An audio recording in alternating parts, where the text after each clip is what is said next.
the feeling around LeBron James, around the league, is that he's going to go at least one more season. What does LeBron want? I don't know what the future holds for me, obviously. He would have some appetizing options. I go to Golden State and I join Steph Curry. You don't want to go on this big farewell tour in the Lakers uniform. Damn it, I want to see you back at the crib. Hey, wherever it is, it's a good bet he's going to pick up some hardware. 2 MVPs, first stint with the Cavs, 2 more, and first 2 titles in that 4-year run in South Beach, an iconic finals MVP and championship in the return to the land, and 4th finals MVP and title with the Lakers in the bubble. What's next? That is the question looming over the entire league, and we do have some records on the horizon for the King in his 24th season, a chance to move into 4th in assists all-time. He needs 76 to pass Jay Kidd, 29 steals shy of passing the glove, Gary Payton, for the 5th most on that list, which leads us to a very special LeBron edition of Full Court Press. Y'all ready? Okay, let's begin with senior writer Anthony Slater, who covers the Warriors. What's the latest on their pursuit of LeBron, Slater? Yeah, they continue to get indications that they're on LeBron James' short list, but, you know, I'm hearing a growing belief from them that they don't necessarily believe they're at the top of that short list. And, you know, if they're not able to get LeBron done, you're looking at a roster that probably is going to remain relatively stable. They've re-signed Melton, Porzingis, Horford, Draymond Green is likely back. But you do have people around the league wondering, looking at the Warriors' draft ammo, looking at the way they strategically structured Kristaps Porzingis' contract so it can be traded, and wondering if they can execute a trade that could maybe lure LeBron James. Yeah, that Anthony Davis question of it all. All right, Jamal Collier covers the Cavs. Jamal, what are Cleveland's plans to lure James back home for that 3rd and final chapter? Well, there is interest in that 3rd reunion with LeBron James, but the Cavs also have some roster things to figure out. James Harden opted out of his deal last year. There's still an expectation that they're going to re-sign him to some kind of multi-year deal. But the Cavs were over the second apron last year, Hannah, which means they only have the vet minimum to offer LeBron at the moment. That's why they've been canvassing the league for a potential trade for guys like Max Strus or Dennis Schroeder to potentially offload some salary. The Cavs have got to hope, if happiness is going to be the driver for LeBron in this decision, that home is ultimately going to be where the heart is. Also, of course, played in South Beach. Wendy, what's the best path to get him back there? Well, you could have Giannis Antetokounmpo, who's their big offseason move, as part of the pitch, but you know, they really need to fill out their roster first. They did get a nice signing with Tim Hardaway, but you'd want to have LeBron know exactly what his role was going to be. They're a little bit heavy in their front court right now, so get some guys on their roster at minimums that would appeal to LeBron, and then pitch again. To be honest with you, I don't love Miami's fit for LeBron. I think they would be further back in the pack. I know that he was there before, but I'm not going to make a strong case here because I don't think they've got the strongest case. I agree. You know who's Perk seconds that. Okay. You know who seems to be kind of moving up in the pack now? It's the Sixers. We just heard Shams reference them for the first time. They trade for Jaylen Brown. We have this very interesting post, too. Okay, so the brother of the new Sixers GM, Mike Gansey, with an emoji next to a throwback photo of LeBron and Gansey in high school. Shout out to the plain dealer team from 2000. Yeah, so it's really interesting. Gansey was runner-up to LeBron for Ohio's Mr. Basketball Award. I don't know if that's like we're drawing like too many parallels. It's a cool here, photo. Why not? It's a cool photo. Yeah. But he won a ring with Gansey. Yeah. There you go. Does Gansey and the Sixers, do they have another move here to entice LeBron? Like, what does this look like now? Well, all week, Brian Windhorst has said, go make a move, right? Go make a move if you want to entice LeBron James to come. And what Philadelphia did yesterday was they swapped out a 36-year-old and Paul George, as we can show on the 3D lineup, for a 29-year-old James Harden. And when you look at it, and they also signed Dean Wade, and they signed Anthony Simons today. Is that the move? Is that the move? Is that enough? Well, is that the move? Is this lineup enough? So a key factor in any sort of Philadelphia pursuit of LeBron is Tyrese Maxey. That is not only because of his talent, which is awesome, but he's a Clutch. He's one of Clutch's core clients. He's basically part of LeBron's extended family. So you would not only have Jaylen Brown as the addition, you would have Tyrese Maxey as your drawing card. Wait. So can you explain that? So Rich Paul, Tyrese yes. Maxey. What do you mean that he's key? You mean like a conversation between Absolutely. the two, the recruiting of LeBron? There's a long-standing relationship between Right. Tyrese Maxey and LeBron because of clubs. Right. Like, they recruited Tyrese Maxey out of college. They've nurtured them together. They've been to many events together. Joel Embiid also won a gold medal with LeBron, and the 24 Paris team definitely has some closeness to it. I've been talking all week about how Steph Curry could be a drawing card for him. So there's that connection too. But the connection to Philly is Tyrese Maxey. Tyrese Maxey and the clutch connection, that would be where you would make your recruitment. And then obviously the Jaylen Brown move is a statement that we can win the Eastern Conference. The city of brotherly love has finally found their brother in Jaylen Brown. And the process is finally processing. And it's still going to process. The first domino to fall was getting Daryl Morey out of there. Okay, they got that part. Now you got Bob Myers overseeing everything. Also, the highlight that Rich Paul and Josh Harris are pretty damn cool as well. That's the owner. And if you're LeBron James and you see these moves, these powerful moves, and a little bit of popular moves that are being made, this becomes eye candy. This is one of the most polarizing franchises in sports. It's a huge market. They've been they've been dying. They were embarrassed. Yeah. They were embarrassed by the Knicks in the playoffs. They were, but Absolutely embarrassed. But Hannah, they've been dying to make a legit finals run. Like, for you to go to that city, do you understand, Brian, what that would do even more for your legacy, as if you need any more enhancement? Yeah, Philly hasn't been to the conference finals in 30 years. Since they went to the NBA Finals. You know, and they did get beat by the Knicks pretty bad, which a lot of people did. But in an arena filled with the Knicks fans. But apparently they dropped the dagger in what was left of the Celtics. So I will say they did some damage. Exactly. What scares you most about your future? Maybe not fulfilling a lot of other people's dreams. The phenomenon is taken over. I had the poise to handle any circumstance. One of the great performances of all time. Adversity. What a tough defeat for LeBron. Not 4, not 5. Pressure. The Miami Heat have won the title. This is what it's all about right here. My city. I love you. I'm back. Cleveland. This is for you. I think it was a God-given ability, but that only takes you so far. And I want my damn respect too. LeBron for the record. To try to play at a high level is very taxing. It's a lot of dedication, a lot of hard work, and a lot of long hours. But if you love the game and you love the process and you love being great, then you don't mind. Unbelievable, legendary career. And breaking news today from Shams Charania that LeBron James will continue that career next year, and it will not be with the Lakers. Shams, what more can you tell us?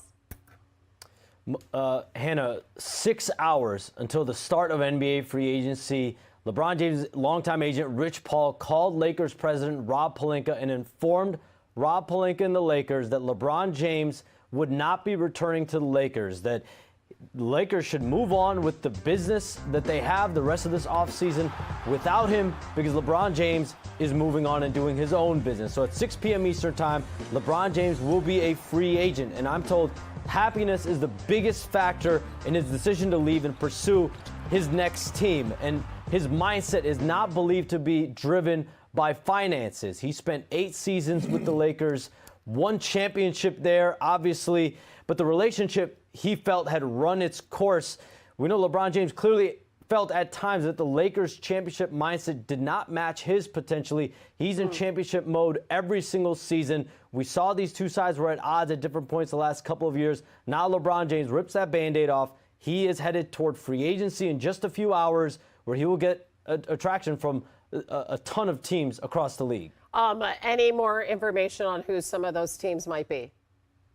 And a dozen teams will call and check in and try to pitch LeBron James on coming, most of them being contenders, obviously.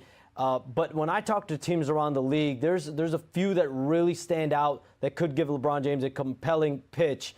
The Golden State Warriors, Cleveland Cavaliers, and the Miami Heat. We know he has history with the Heat and the Cavaliers, Both teams are supposed to be expected contenders out in the Eastern Conference. And then the Warriors of it all. Draymond Green opted out of his $27.7 million contract as the Warriors had formulated a grand plan to try to get both LeBron James and Anthony Davis in a potential package acquisitions at this free agency point and be able to team up Stephen Curry, Draymond Green, Anthony Davis, and LeBron James. There are a lot other dominoes that have to fall for that. The Wizards would have to play ball on a trade of Jimmy Butler and draft picks to Washington. So a lot to sort through there. But those are three of the teams. When I talk to teams around the league, that's where the process could begin tonight. Yeah, we know how he's talked about Steph Curry. He's won a title with AD. So a lot to be played out here, Sean. We'll be checking back with you shortly.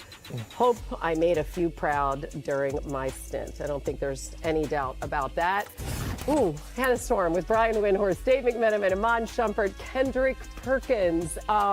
We've had questions for a while. We have a couple of answers. We still have more questions, but we've got a couple of answers today. Hold on, Wendy. Hold on. Hello, Perk. I'm in my feelings. You know a little bit after reading that. Well, I mean, because Rich Paul, little turtle head, snotty nose ass, called me all throughout the season. Every time I'm on TV, I get a text message from him. I've been calling him for 2 days now, and he's been ignoring me. We got a problem. Go ahead. Okay, I'm glad we got that out of the way. Public service announcement. Yes, obviously Draymond Green's agent, LeBron's agent. What we have here is a good old-fashioned conscious uncoupling. You'll notice that the Lakers didn't try to talk him out of it because they're ready to move on. But we did have two questions, as you mentioned, Hannah. We were waiting on two questions for a while now. We got the answers. Number one, is LeBron going to continue playing? I know he looked great, and I know that it looked like he's got more gas in the tank, but we didn't know for sure, so he's going to keep playing. Secondly, how much of a factor was money going to be? Because I know, and you two guys know, you don't mess with LeBron's money, all right? I'm not going to assume he's going to play for less money. Well, that message was sent out today and sent out to everybody in the league.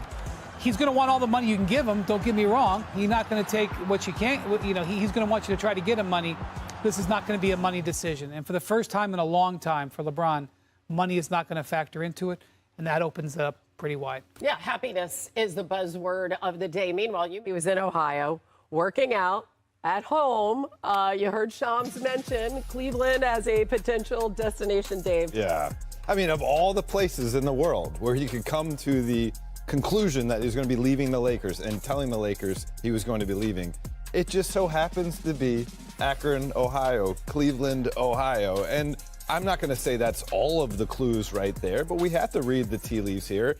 I know that several members of LeBron's kind of inner circle are going to meet him in Ohio this week. And I'm sure they continue to have a discussion about what the decision will be. But it could be the best situation right down the road from where he grew up, 45 minutes from Akron, with the Cavs for a third stint. And really, I've followed this guy now for 12 years around the country. I've seen different fan bases, different arenas.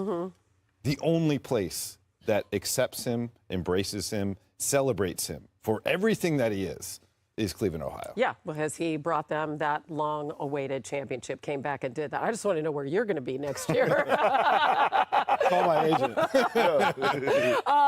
Shump, what do you think about this news today? I mean, I'd rather know where he's going to play. I ain't gonna lie. I don't really get all jittery for the announcements. I kind of had a feeling that he might come back. It's hard to put the game down, man. You probably after you guys just spent a lot of time like together. that. I wasn't saying it like I had inside scoop. I just mean as a competitor, it's hard to get a guy like that to walk away from the game, especially when they have the season they have. They finish the way they finished. He got to go back into his role as the lead guy. It would be hard to just walk away from the game now, especially when you feel like, hey, I know I got more in the tank, but I got enough in the tank to roll through the playoffs a little bit if I get on the right team. So that excitement alone, I felt like he could come back off of. But until he makes a decision, I don't really have a reaction. You won that title with him in Cleveland. Yeah. As a guy that's been knowing Braun for 25 years, let me take my feelings out of these emotions. And what hit me when this news broke was that LeBron James, it's your turn. You have officially become a depreciating asset. And there's no disrespect, but if you think about all the greats, Jordan, he had become a depreciating asset when he went to the Wizards. Akeem Olajuwon when he went to the Raptors. Scottie Pippen when he went to Portland Trail Blazers. And it just made me think about the landscape of the NBA. It's almost like a car dealership where they want the new shiny cars on their car lot. They don't want a 1998 Benz sitting on there. And when you think about the Lakers, they're looking at a Luka Doncic and they're saying, how much thread do we have on these tires? Yeah, you're on our car lot, but maybe 4 or 5 years. Austin Reeves, 5 or 6 years. So I had to get my feelings out of it, and the Lakers actually are doing the right thing as well for as this divorce that is happening. And so when you think about all-time greats and you think about James Harden, Steph Curry, all of these guys are becoming these depreciating assets. Yeah. It's just that time. And there's no disrespect to Bron, Steph, James. All these guys are all-time greats. It's his moment. And I just hope that whether it's next year or 2 years from now, that he makes the right decision, that he goes and be celebrated, like you said, in the right place where he could have that moment going out in great fashion like he deserves. Yeah, this is the final move of his career. You But basically go ahead. saying he going back to Cleveland. I ain't saying nothing. Well, That's what you just said. If you're talking about a classic Benz, right, you'd be talking about the Warriors. You're starting with Golden State, please. The most important number to look at right there is 222. Okay, that is what the second apron is right now. And we're going to put Draymond Green in at $22 million. When we talk about happiness and it's not about the money, the LeBron James number is going to have to be right at $6 million here. So when we put him in there, that works. And as you could see, Curry, Butler, Green, Porzingis, look at where LeBron is all the way on the bottom. Of course, $6 million, that's the number that would have to fit when you're looking at LeBron James. Now, we could certainly look at, let's spin the wheel here. Who wants to talk about Cleveland? Certainly with Bam. Bam. All right. Another team. Bobby, 193. great job here. Okay, when you're looking at 193. 209 is the number. So they basically have $16 million to play with as far as with their rosters. He could certainly fit in there also. It gets them to that close to the number. They can fill out their roster with veteran minimum exceptions. I think the one thing that's to note with the three teams, they're not waiting on LeBron James to go about their business because they have what they have to offer. All three teams have $6 million to offer. There's not another big move out there where they have to go out and do something here. So all three teams, $6 million. Who's the best fit for LeBron James out there? For me, personally, I think it's the Cleveland Cavaliers. I just think when you look at their roster, the roster is complete as far as where they are, as far as someone with their depth, but all three teams make a compelling argument. So my question to Wendy, Dave, Bobby is, with Bron being an unrestricted free agent, is it a scenario that the Lakers could sign and do a sign and trade and bring back someone that they may want from any one of those other teams, like a Jared Allen? Why would they? Why would they give up an asset on their team? Why wouldn't they just sign? He's openly saying that he doesn't care about money. Why would you? I know. Why would you weaken your team? I would just say this. He ain't taking $6 million. I mean, that's. I believe. Let's go to Bobby. Listen, has something to say if about we're talking about money or happiness, he's made $600 million in his career. That's right. So and I don't want to talk about his money. Well, but y'all haven't been to. Y'all obviously haven't been to dinner with LeBron that's what I'm James saying. like we've been to dinner. That's what we've been waiting. Let me tell you something. When he tips the bare minimum. Okay. Okay. I understand that. He want every crumb, every dollar. Which is why I didn't want to say anything. But now it's happiness. But I'm going to say one thing. Who acted with knowledge? Did the Cavs act with knowledge? Did the Heat act with knowledge? Did the Lakers act with knowledge? No. The Warriors acted with knowledge. Draymond opted out. That's all I'm going to say.